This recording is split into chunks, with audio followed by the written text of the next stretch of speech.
Hai semuanya, kembali lagi bersama saya Bintang Dian Perdana Toding dengan NIM 21044111349. Kali ini saya akan menjelaskan materi dari jaringan komputer dengan judul media transmisi. Yang saya hormati dosen pengampu saya, Bapak Alim Surya Saruman, Eskom MPD. Tanpa berlama-lama lagi, langsung saja kita masuk ke penjelasannya. Disusun oleh saya sendiri, Bintang Dian Perdana Toding.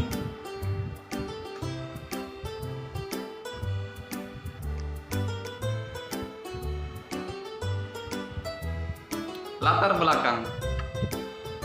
Jaringan komputer merupakan bagian yang tak bisa dipisahkan dengan teknologi industri saat ini. Kebutuhan global sangat erat kaitannya dengan perkembangan teknologi komputer untuk memaksimalkan kinerja manusia modern.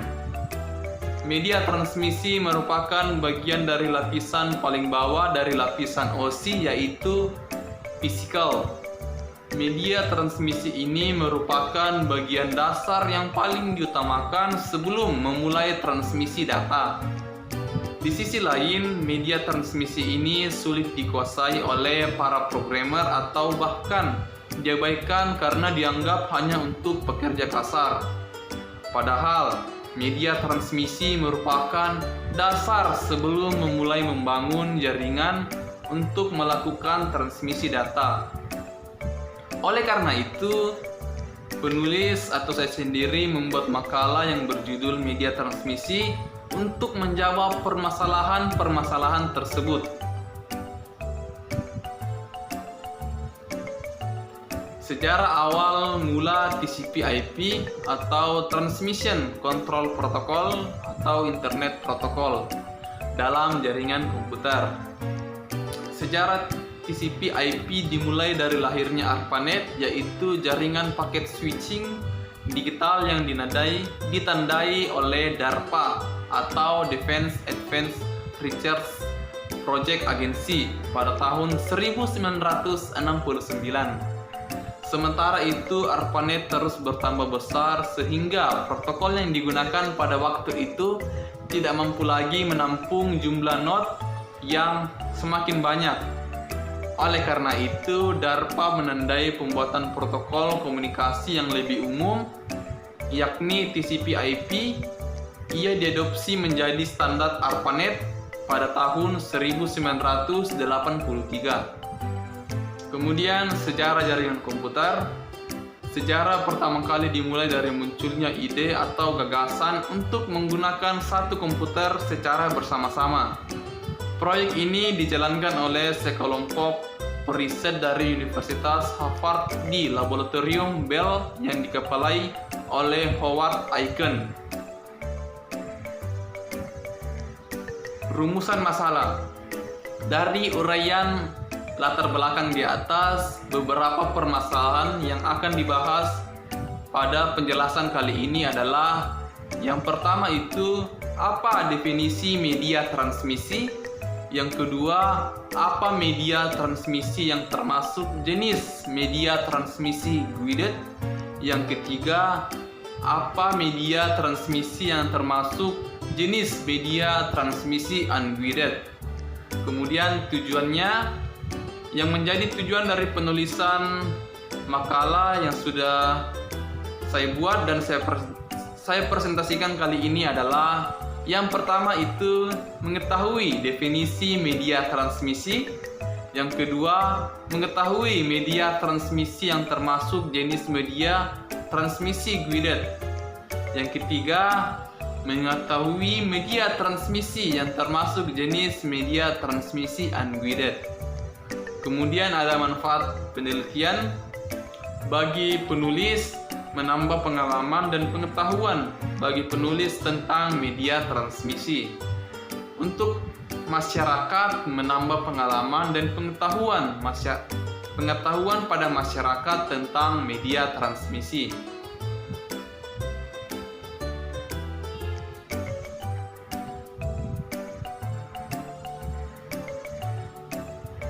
Pengertian media transmisi. Media transmisi adalah media yang menghubungkan antara pengirim dan penerima informasi atau data. Karena jarak yang jauh, maka data terlebih dahulu diubah menjadi kode atau isyarat, dan isyarat istilah yang akan dimanipulasi dengan berbagai macam cara untuk diubah kembali menjadi data. Jenis media transmisi data, saya ulangi, jenis media transmisi ada dua, yaitu guided dan unguided. Media transmisi guided menyediakan jalur transmisi sinyal yang terbatas secara fisik, meliputi twisted pair cable, coaxial cable atau kabel koaksial, dan fiber optic cable atau kabel serat optik. Kemudian twisted pair cable. Kabel twisted pair terdiri atas dua jenis, yaitu sealed twisted pair, biasa disebut STP, dan unsealed twister pair atau tidak memiliki selimut, biasa disebut UTP. Kabel STP mengkombinasikan teknik-teknik perlindungan dan antisipasi tekukan kabel. Unsealed twisted pair atau UTP. Untuk UTP sendiri terdapat pula pembagian jenis, yakni kategori pertama, sifatnya mampu mentransmisikan data kecepatan rendah, contoh kabel telepon. Untuk kategori 2, sifatnya mampu mentransmisikan data lebih cepat dibanding kategori 1. Dapat digunakan untuk mentransmisi digital dengan bandwidth hingga 4 MHz. Kemudian kategori yang ketiga, mampu mentransmisikan data hingga 16 MHz. Kemudian ada unsealed twisted pair atau UTP. UTP juga mensupport arsitektur jaringan pada umumnya sehingga menjadi sangat populer. Yang pertama itu kecepatannya dan keluaran 10 sampai 100 Mbps. Kemudian biaya rata-rata per node itu murah. Kemudian media dan ukuran kecil. Kemudian panjang kabel maksimum yang diizinkan 100 meter, dalam kurung itu pendek. Coaxial kabel atau kabel koaksial. Kabel koaksial atau populer disebut coax, terdiri atas konduktor silinder melingkar yang mengelilingi sebuah kabel tembaga inti yang konduktif. Digunakan dalam berbagai tipe komunikasi data sejak bertahun-tahun, baik di jaringan rumah, kampus maupun perusahaan. Karakteristik kabel koaksial: kecepatan dan keluaran 10 sampai 100 Mbps. Kemudian biaya rata-rata per node itu murah. Kemudian media dan ukuran konektor medium. Kemudian panjang kabel maksimum 200 meter, disarankan 180 meter.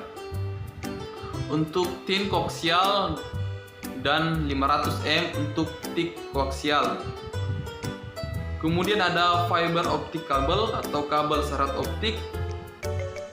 Kabel fiber optik merupakan media networking yang mampu digunakan untuk transmisi modulasi.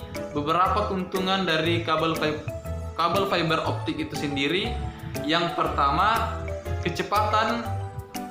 Jaringan-jaringan fiber optik beroperasi pada kecepatan tinggi, mencapai gigabytes per second atau per detik. Bandwidth. Fiber optik mampu membawa paket-paket dengan kapasitas besar. Yang ketiga, distansi. Sinyal-sinyal dapat ditransmisikan lebih jauh tanpa memerlukan perlakuan refresh. Kemudian yang keempat itu untuk maintenance. Kabel-kabel fiber optik memakan biaya perawatan relatif murah. Beberapa tipe-tipe kabel fiber optik. Yang pertama yaitu Kabel single mode merupakan sebuah serat tunggal dari fiber glass yang memiliki diameter 8,3 hingga 10 mikron.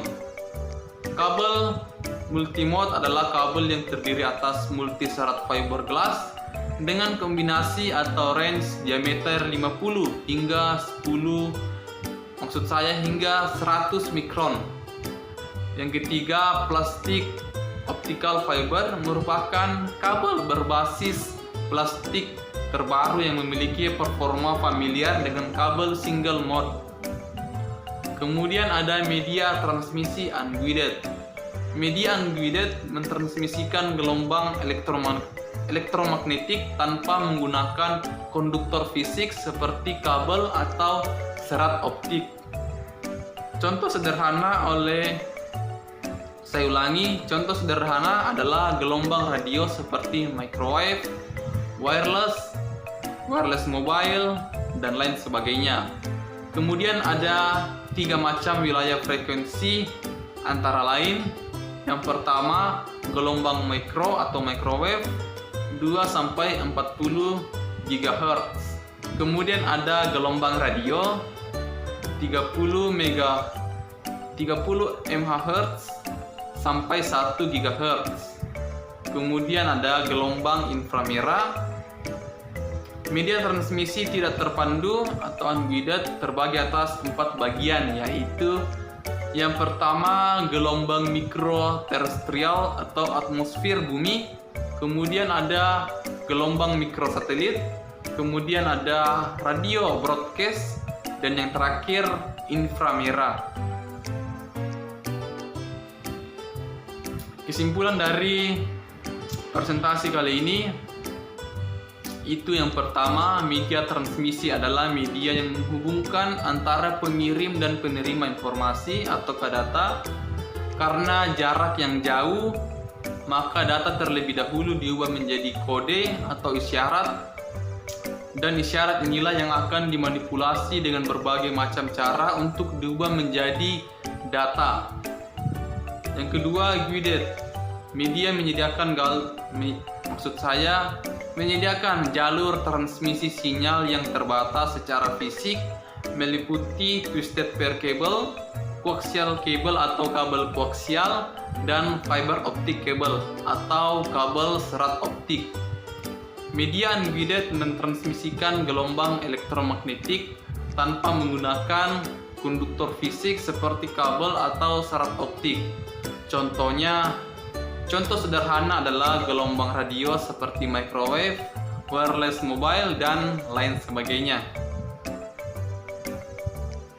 Itulah tadi persentase dari makalah yang sudah saya buat. Apabila ada kata-kata yang tidak berkenan atau perilaku saya yang tidak berkenan, saya mohon maaf. Sampai jumpa lagi bersama saya, Bintang Dian Perdana Toding.